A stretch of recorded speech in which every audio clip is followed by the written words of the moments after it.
by Aktuality.sk. My name is Zorislav Poliak and I'm bringing you the most captivating and important stories from across Slovakia. Each week we'll dive into the headlines that matter, from breaking news to heartwarming stories. So, whether you're local or a global listener interested in Slovakia, we got you covered.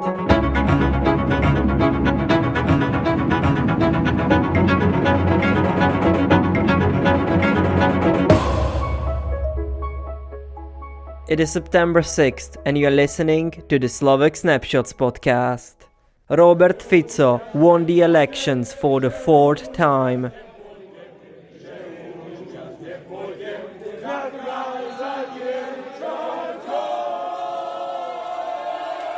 The populist pro-Moscow party, led by former Prime Minister Robert Fico, has won Slovakia's parliamentary election. The Smer party had a clear lead with almost 23% of the votes. The Liberal Party Progressive Slovakia, which exit polls suggested had won the election, polled at about 18%. The populist party Hlas, which could decide who forms the next government, came third with 15%. The Oľano party, which managed to win in the previous election, now jumped to fourth place with 9%. The Christian Democratic Party, the Party Freedom and Solidarity, and the Slovak National Party also entered the parliament. The winner of the parliamentary election, Robert Fico, was forced to step down as prime minister following the murder of investigative journalist Jan Kuciak in 2018. Nonetheless, there is a very high probability that he will become the Slovak Prime Minister for the fourth time. The Hlas party leader Peter Pellegrini, who is a former colleague of Robert Fico, kept his options open on the future coalitions. The distribution of seats confirms the Hlas as a party without which any normally functioning government coalition cannot be put together, Mr. Pellegrini said. Si uvedomujeme svoju pozíciu strany, bez ktorej nemôže vzniknúť žiadna vládna koalícia ani jedného, ani druhého typu, a že budeme preto zodpovedne pristupovať k týmto rokovaniam tak, aby vláda na Slovensku vznikla. Mr. Fico may cooperate with Hlas party, which split away from Smer party in 2020, as well as the nationalist Slovak National Party, SNS, which got 5%. There will be 7 parties in the new parliament, from libertarians to far right, which could make the coalition building process long and complicated. Robert Fico brushes aside the label pro-Russian politician, but his result will be celebrated in Moscow. If the Smer enters government, we will not send a single round of ammunition to Ukraine, he recently told his supporters.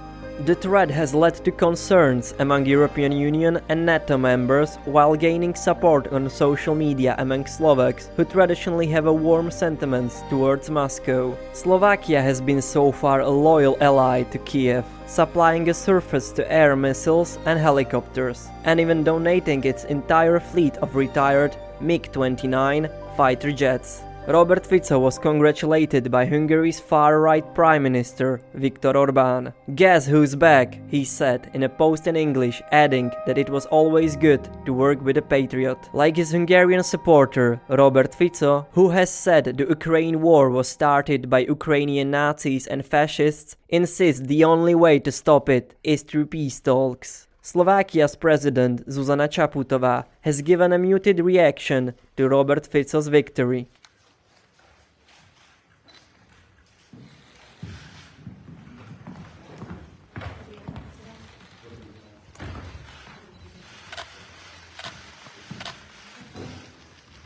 Zuzana Čaputová, who is taking a legal action against Robert Fico after receiving a death threats from his supporters, did not congratulate him or appear on camera. Instead, she released a statement via her spokesman. The winner of the election bears the greatest responsibility for the future developments because he or she has raised the greatest public expectations. It is now important that he fulfills them for the benefit of all of us, for the benefit of Slovakia, the statement read. The future of Slovakia is in the hands of Peter Pellegrini. Smerom nevznikne a nebude, hovorím to veľmi jasne, veľmi čisto a netreba za tým hľadať nič. Ja nebudem žiadny podržtaška, ani nebudeme my niekomu len akoby výťahom k moci. This week, President Zuzana Čaputová held talks with the chairman of Hlas, Peter Pellegrini, and the head of Progressive Slovakia, Michal Šimečka. Hľadáme, či existuje priestor a vôľa na vytvorenie alternatívnej väčšiny oproti tej, ktorú zostavuje Robert Fico. After the meeting with the president, he said that Progressive Slovakia will try to prevent Robert Fico from forming a government under any circumstances. I have completed the first round of informal negotiations with the chairman of the parties of a possible coalition. The good news is that all the parties have confirmed their interest in continuing the talks, and we have not encountered a demand that we cannot continue talking, stated Šimečka. The leader of the victorious Smer party, Robert Fico, received a mandate to form the government from President Zuzana Čaputová. After assuming this mandate, he announced that he will do everything to create a new government.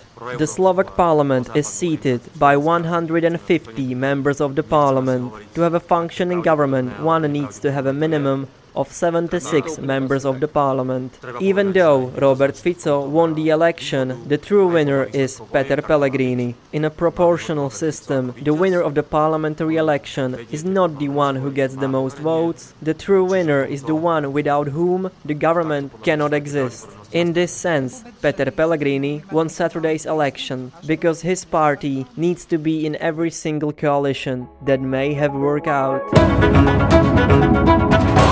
Igor Matovič became a gypsy king. 10 rodičia prišli za kňazom a povedali, že si neprajú, aby rómske dievča, ktoré bolo takisto jedno z tých prvopríjmajúcich detí, sedelo spolu s ich deťmi v jednej lavici. Although Smer dominated in almost all of Slovakia, he didn't win in a few areas. One of them are areas where numerous Roma communities live. They massively supported Smer's competitor Oľano. Lomnička is a small village in east of Slovakia in the Stará Ľubovňa district. The inconspicuous village immediately attracted the attention after the parliamentary results were announced.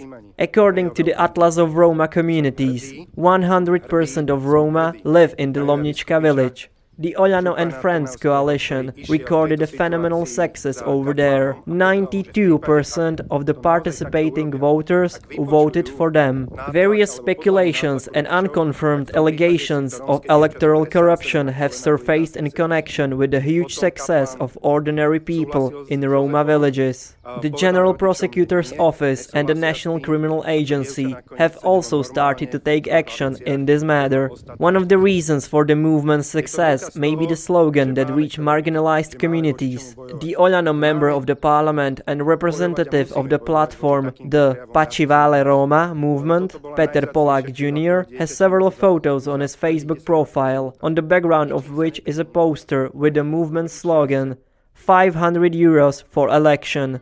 It was written in lower and less prominent font on the poster that they would pay the 500 euro offer only if they got into the government. At the press conference after the election, both Peter Polák Jr. and Oľano chairman Igor Matovič denied the high support of the movement in Roma villages was related to this promise.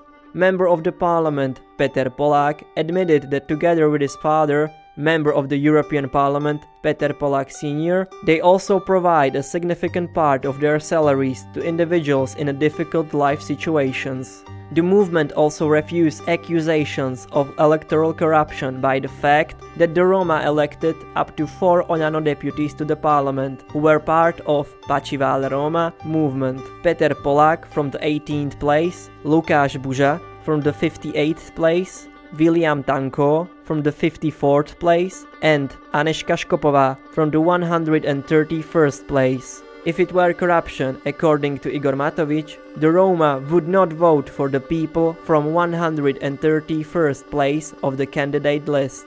The exceptionality of the campaign in the Roma villages was also confirmed by the mayors of the villages in which the Oľano movement received a high support. Representatives of the Oľano movement were in our village. I suspect Peter Polák. They are only ones from the all political parties, said mayor of the village Jurské Zuzana Molčániová to Aktuality.sk.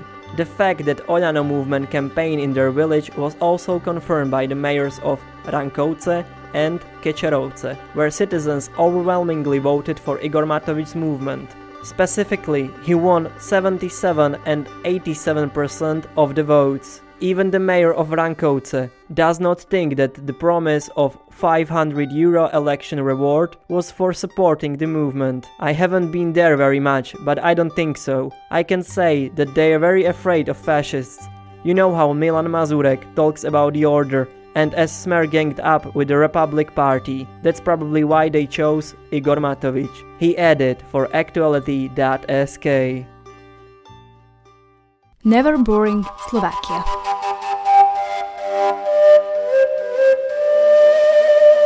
Did you know that Slovakia has over 60,000 caves? One is particularly notable. The Krasnohorská jaskyňa is a unique karst formation with a giant column reaching 34 meters high. The Guinness Book of Records lists it as the highest sinter column in the world.